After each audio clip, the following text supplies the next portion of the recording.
नमस्कार साथियों। शुरुआत वही डिस्क्लेमर से कि ये जो प्लेलिस्ट है बिटर साइकोलॉजिकल ट्रुथ, उसमें मैं वही बात करूँगा, वही वीडियोस डालूँगा जो ह्यूमन साइकोलॉजी के, हमारे बिहेवियर के काफ़ी हिडन ट्रुथ हैं। कुछ कटु बातें हैं, कड़वी बातें हैं, जो ऐसी साइकोलॉजी जो दिखाई नहीं देती और हमारे सबके अंदर वो चलती है।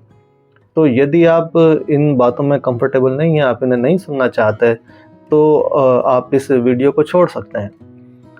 तो मैं आज की शुरुआत करूँगा कुछ एक साधारण सवाल के साथ।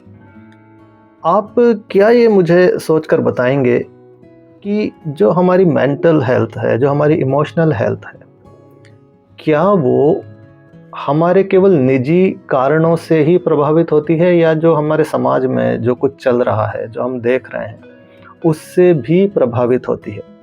निजी कारण जैसे कि हमारे मान लीजिए रिश्ते ख़राब हैं, किसी हमारे कोई संबंध बिगड़े हुए हैं, उसकी वजह से हमें तनाव आ रहा है, और या फिर हमारे पास कोई टारगेट है, उसे अचीव करने का प्रेशर है, कोई चुनौती है, इंटरव्यू है, एग्ज़ाम है, उस वजह से हमें थोड़ा स्ट्रेस है, तो ये निजी कारण है।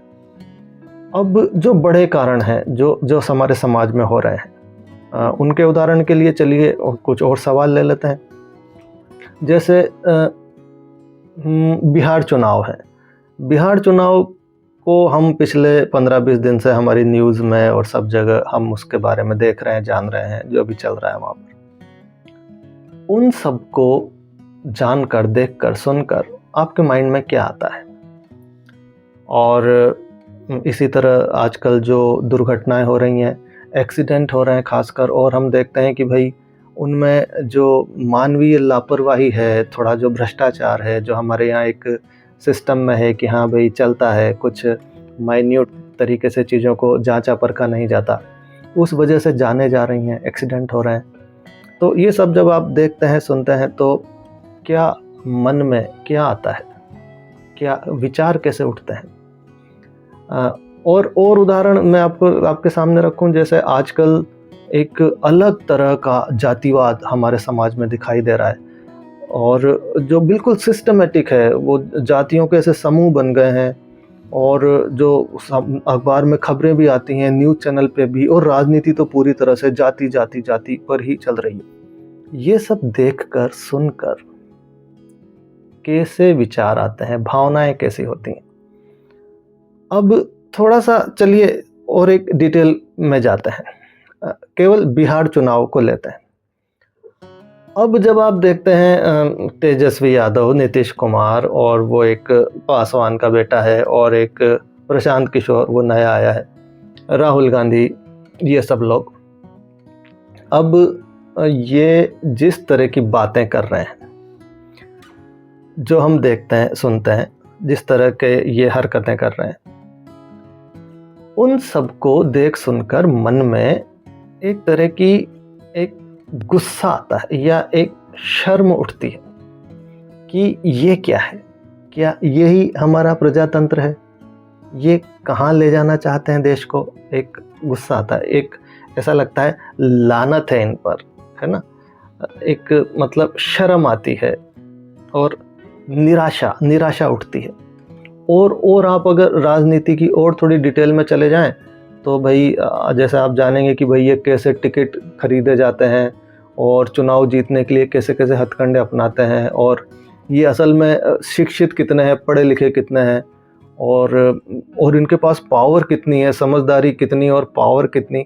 जितना आप इनको जानेंगे, इस राजनीति को, उतना ही मन में वही भाव उठेंगे कि भाई एक शर्म आएगी, निराशा होगी, गुस्सा आएगा, लानत महसूस होगी।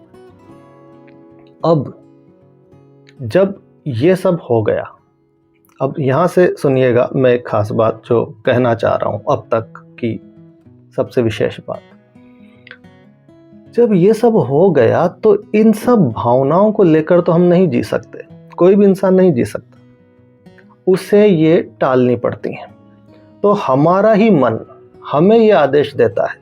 ये सब बड़ी तेजी से होता है अपने आप। ये तो मैं कह रहा हूँ इसलिए लंबा लग रहा है, ये अपने आप होता है। हमारा ही मन ऑर्डर करता है कि अवॉइड करो, भूल जाओ, अगर शर्म आ रही है तो बेशर्म बन जाओ, ये देश ऐसे ही चलेगा, इसका कुछ नहीं हो सकता। ये सारे आदेश हमारा माइंड हमको देता है। हर मनुष्य के अंदर एक क्रेविंग होती है सत्य की, वो सत्य को वरीयता देना चाहता है, समानता की, समान व्यवहार की, वो चाहता है कि सबको बराबर समानता से अधिकार मिले। और जब हम ये सब देखते हैं भारत में, खासकर भारत की बात कर रहा हूँ, तो हमारा माइंड हमसे कहता है कि भूल जाओ, ये सत्य और समानता यहाँ नहीं चलेगी, ये भारत है, ये ऐसा ही है। और हम वो सब करते हैं, वो भूल जाते हैं, हम उसे टाल देते हैं, अवॉइड कर देते हैं। और जब हम इन सब को अवॉइड करते हैं तो एक नई चीज के बीज हमारे अंदर पनपते हैं, हम सबके अंदर पनपे हुए हैं, और वो है हेल्पलेसनेस, असहाय होना। मैं कुछ नहीं कर सकता, ये ऐसे ही चलेगा।